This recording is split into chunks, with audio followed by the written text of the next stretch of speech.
జై హో.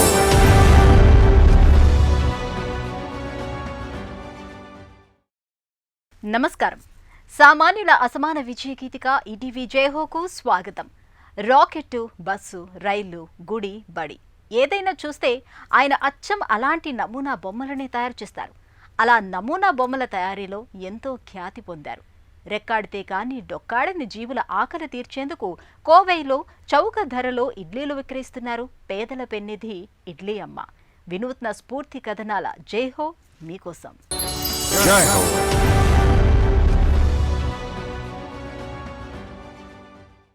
అంతరిక్షంలోకి దూసుకెళ్లే రాకెట్ మన ముందు కొలువు తీరితే, చందమామను చేరిన చంద్రయాన్ లోహ విహంగం మన ఎదుట నిలిస్తే ఆ అనుభూతే మహదానందం.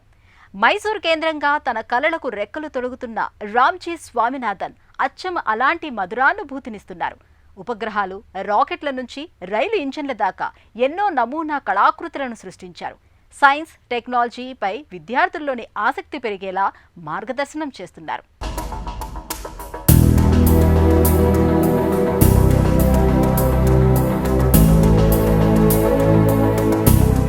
పదవీ విరమణ తర్వాత విశ్రాంత జీవితం సర్వసాధారణం. కానీ ఇక్కడ మన కథానాయకుడు రామ్జీ కథ మాత్రం అసాధారణ మలుపు తిరిగింది. రైలు, బస్సు, రాకెట్, ఉపగ్రహం ఏది చూస్తే అది అచ్చం అలాంటిదే చేయటం ఆయనకు బాల్యంలోనే హాబీగా మారింది. రామ్జీచే రూపుదిద్దిన రైలు, రాకెట్ల నమూనా బొమ్మలు రైల్వే, ఇస్రో అధికారుల దృష్టిని ఆకర్షించాయి. ఇంకేముంది, తర్వాత మరో చరిత్ర ప్రారంభమైంది. Model making was my passion from 1962 onwards. నమూనాల తయారీ అంటే మోడల్ మేకింగ్. దీనిపై నాకు 1962 నుంచి ఎంతో అభిరుచి, ఇష్టం. ఆ రోజుల్లో చేతితో చేసే వస్తువులు అందుబాటులో ఉండేవి కావు. కళాశాలల కోసం నేను ఎన్నో నమూనాలు తయారు చేశాను. అప్పట్లో కొన్ని మోడల్స్ ను నా దగ్గర కొనేవారు. అందువల్ల చేతి నిండా పని ఉండేది. అందులో వుడ్ వర్క్ అంటే నాకు ఇష్టం. లోహపు పని, చెక్క పని స్వయంగా నేర్చుకున్నాను. తర్వాత పనిలో ప్రవేశించాను. అన్నట్లు మేము అప్పట్లో పూణేలో చిన్న పరిశ్రమను నిర్వహిస్తున్నాం. 1975లో వివాహం తర్వాత బెంగళూరుకు మకాం మార్చాం. నాటి నుంచి ఈ పరిశ్రమలో మా ఉన్నతి, అభివృద్ధి ఆరంభమైంది. రామ్జీగా ప్రసిద్ధులైన శ్రీనివాసన్ రామనాథన్ పూణేలో మెకానికల్ ఇంజనీరింగ్ చేశారు. నమూనాల తయారీలో ఆసక్తితో కార్పెంటరీ పని నేర్చుకున్నారు. తర్వాత కాలంలో క్రాఫ్టీ జాన్ అనే సంస్థను స్థాపించారు. రామ్జీ పుట్టింది తమిళనాడు రాష్ట్రం తంజావూరు జిల్లా పలమనేరిలో. అమ్మమ్మ, తాతయ్య దగ్గర పెరిగారు. ఆయన తండ్రి పూణేలో ఇంజనీర్. 8 ఏళ్ల వయసులో నమూనాల తయారీపై ఇష్టం, అభిరుచి ఏర్పడ్డాయి. 1952లో తండ్రి తనకు మెకానో అనే ఓ బొమ్మను బహుమతిగా ఇచ్చారు. ఇది ఆషామాషి బొమ్మ కాదు, నమూనాల తయారీకి ఉపకరించే బొమ్మ. ఆ బహుమతే రామ్జీకి మోడల్ మేకింగ్ పై జీవితకాల అభిరుచికి బీజం వేసింది.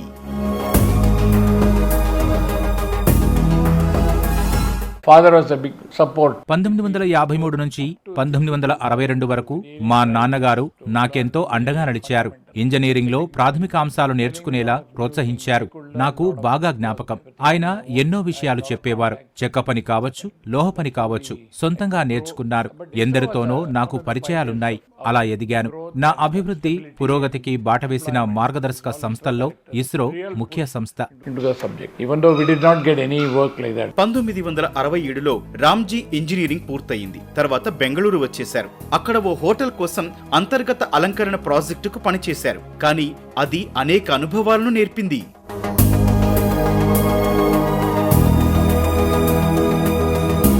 Various kind of woodworking. We used to do a lot of work for Bemal.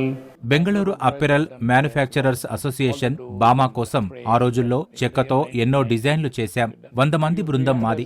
Roberts company కోసం తలుపులు, ఫ్రేములు తయారు చేశాం. ప్రభుత్వ సహకారం లేనేలేదు. 1999లో మాకు మా ఇన్వెస్టర్ల నుంచి తప్ప మరెవరి మద్దతు లభించలేదు. ఆ కథను అంతటితో ముగించాం.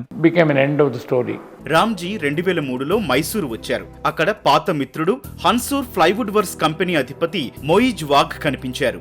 మిత్రమా, మళ్లీ ఇక్కడే స్థిరపడి నమూనాలు చేయొచ్చు కదా అని తను సూచించారు. వాఘ్ ప్రోత్సాహంతో రామ్జీ 2018లో మైసూరులో క్రాఫ్టిజన్ అనే సంస్థను నెలకొల్పారు. అప్పుడు తయారు చేసిన ఇత్తడి రాకెట్ నమూనా ఇస్రో అధికారులను ఆకట్టుకుంది. దేశమంతా తమ కార్యాలయాలకు ఇలాంటివే చేయాలని ఇస్రో అధికారులు ఆర్డర్ ఇచ్చారు. తర్వాత ఇక చరిత్రే. My friend in Mysore invited me. 2022లో నా స్నేహితుడు మొయిజ్ నన్ను మైసూర్కు ఆహ్వానించారు. చెక్క పనిచేసే కార్యశాలలు కొన్ని నెలకొల్పాను. తర్వాత షోబార్డ్ నన్ను ఆహ్వానించింది. అలాగే హెచ్బిఆర్ కన్సల్టెంట్స్ డైరెక్టర్ అయ్యాను. అనేక మందికి చెక్క పని కార్యశాలలు నమూనాలు చేసిచ్చాను. అనేక పరిశ్రమల్లో అవి బాగానే పనిచేస్తున్నాయి. అలా నా పయనం 2010-11 దాకా కొనసాగింది. సరిగ్గా అప్పుడే తమకు కొన్ని మోడల్స్ చేసి ఇవ్వాలని రైల్వే శాఖ కోరింది. దాతల సహకారంతో మేము మైసూరు స్టేషన్ కు కొన్ని నమూనాలను చేసిచ్చాం. And in working condition. Ram ISRO కోసం ఇస్రో ఆన్ వీల్స్ అనే రాకెట్లు, ఉపగ్రహాల నమూనాల బస్సును తయారు చేశారు. మన అంతరిక్ష సంస్థ విజయాలను ప్రతి పాఠశాలకు తీసుకెళ్లి పరిచయం చేసే విజ్ఞాన రథాలవి. స్కూళ్ల నుంచి ఆర్డర్లు వరుసగా వచ్చాయి. ఇక చంద్రయాన్ 3 విజయం తర్వాత అంతరిక్ష పరిశోధన సంస్థ అవసరాలు తీర్చేందుకు రామ్జీ సంస్థ క్రాప్టీజాన్ పాత్ర మరింత పెరిగింది.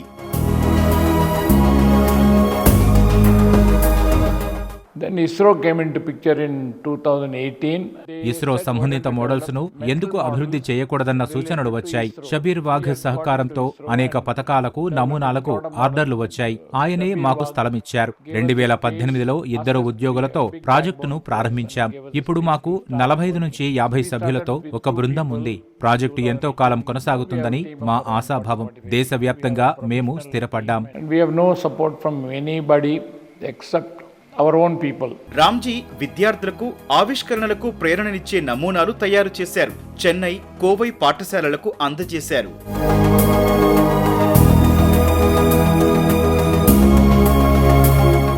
I want the community to grow and I want the industry to be there. సమాజం బాగుండాలి, అందరూ ఎదగాలి. మనం ఉన్నా లేకున్నా పరిశ్రమ మరెంతో కాలం మనుగడ సాగించాలి. ఇప్పుడు వస్తున్న కొత్త తరం వాళ్ళు ఎక్కువ కష్టపడి ఈ పరిశ్రమలోకి రావాలి. ఇక్కడ పనిచేసే వారు ఏకాగ్రతతో కృషి చేయాలి. ముఖ్యంగా వారికి ఒక నమూనా రూపొందించాలనే అభిరుచి ఉండాలి. కేవలం డబ్బుతోనే నమూనాల తయారీ సాధ్యం కాదు. By looking at money alone.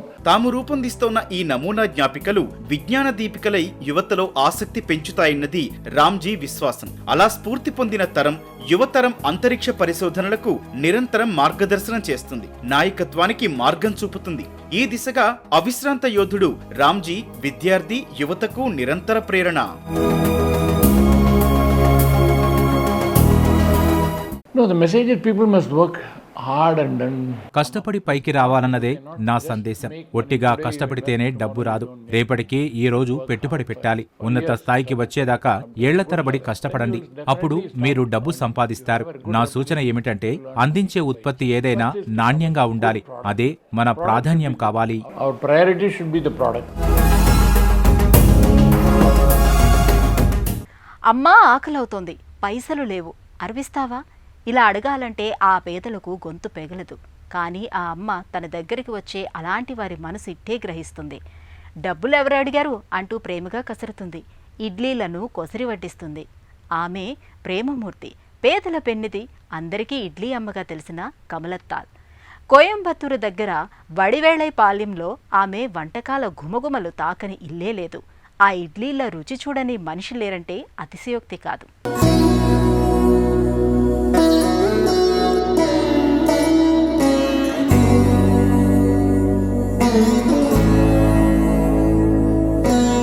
అమ్మా, ఇడ్లీ అమ్మ, ఎలా పిలిచినా ఈమె ఓ అమ్మ తల్లి.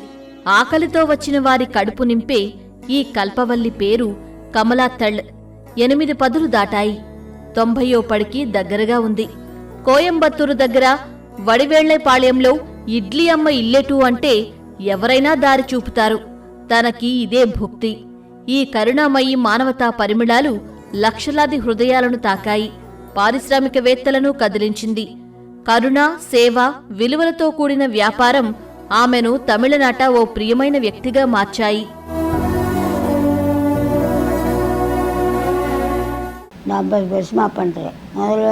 మా ఊరు వడివేలం పాళయం. నా పేరు కమలత్తాల్. 50 ఏళ్లుగా ఇదే పని.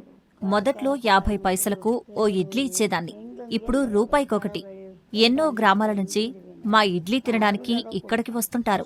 కొంతమంది బియ్యం, పప్పులు తెచ్చిస్తుంటారు. ఉమ్మడి కుటుంబంలో పుట్టిన కమలాత్తళ్లకు వంట బాగా వచ్చు. ఎక్కువ మందికి వంట చేయాల్సి వచ్చేది.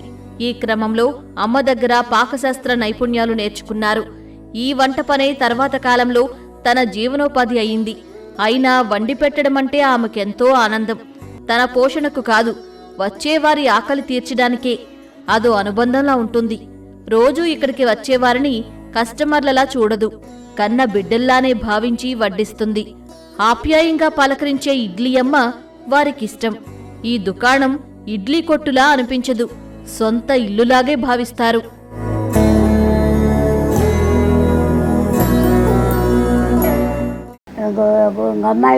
మా అమ్మ ఒక దుకాణం నడిపేవారు. ఆ స్ఫూర్తితోనే నేనీ ఇడ్లీ విక్రయం ఆరంభించాను.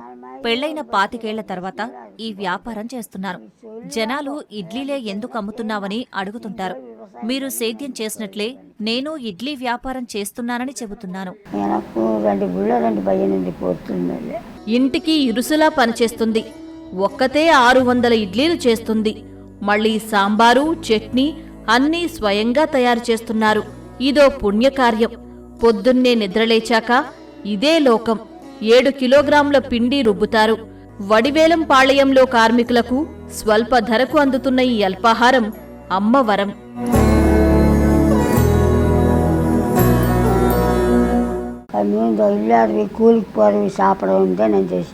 తమకంటూ ఎవరూ లేనివారు, రెక్కాడితే కాని డొక్కాడని వలస కార్మికుల ఆకలి చల్లారేందుకే నేనీ పని చేస్తున్నాను.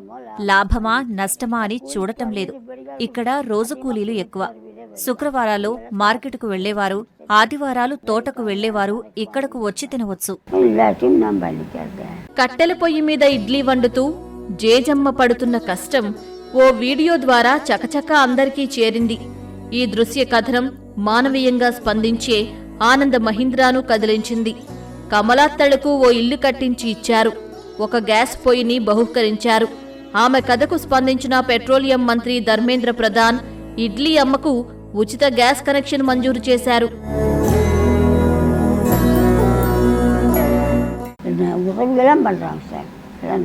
వారు నాకెంతో సాయం చేశారు.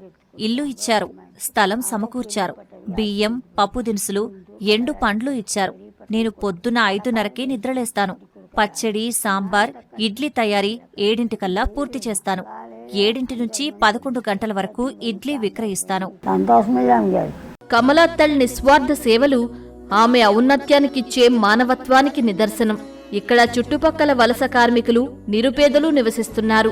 వారిని దృష్టిలో ఉంచుకుని కమలాత్తల్ ఈ ఇడ్లీ దుకాణం నిర్వహిస్తున్నారు. కోవిడ్ వేళ లాక్డౌన్తో ప్రపంచమే స్తంభించింది. కానీ ఇడ్లీ అమ్మ దుకాణం తెరిచే ఉంది. ఇదే సమయంలో ఆమె ఆర్థిక పరిస్థితి దయనీయంగా మారింది. అయినా సరే ఆ సమయంలో కొద్ది లాభంతోనే అమ్మ ఆహారం అందించారు. ఈ ఇడ్లీలే అప్పుడు స్థానికుల ప్రాణాలు నిలిపాయంటే అతిశయోక్తి కాదు. ఆమె మానవీయత, సేవాతత్వం ఎందరికో ప్రేరణగా నిలిచింది.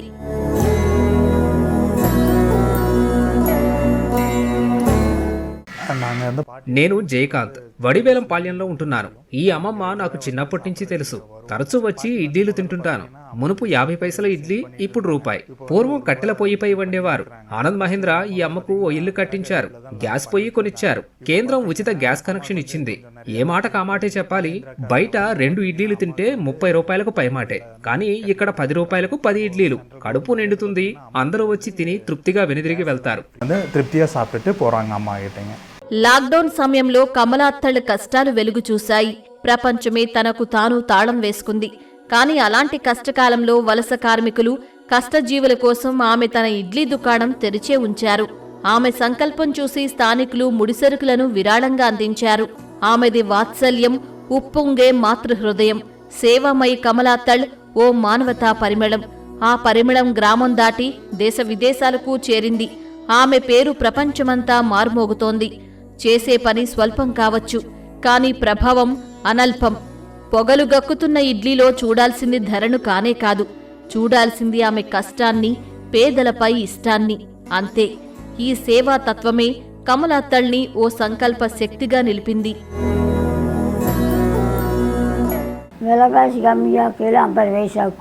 ధరలు తక్కువగా ఉన్నప్పుడు నేను ఇడ్లీ ఒక్కోటి 50 పైసలకే విక్రయించాను. ధరలు పెరిగాక రూపాయి చేశాను. సరే, అందరూ నాకు కావలసింది అందరూ హాయిగా కడుపు నిండా తినాలి. నేనేదైనా కొనడానికి ఏ దుకాణానికి వెళ్ళినా సరే, కొనే వస్తువు ఖరీదైనదైనా సరే తక్కువ ధరకు అమ్మండి అని వారికి చెప్పి వచ్చేస్తాను. నేను చేయగల పని, అందుకే చేస్తున్నాను. అయినా అప్పట్లో బియ్యం ధరలు తక్కువ. விலைவாசி ஏறிச்சாரு, கம்மியாகுதுங்கோ, வச்சா வச்சு ஆசைப்படாதீங்கன்னு சொல்லிட்டு போயிடுது.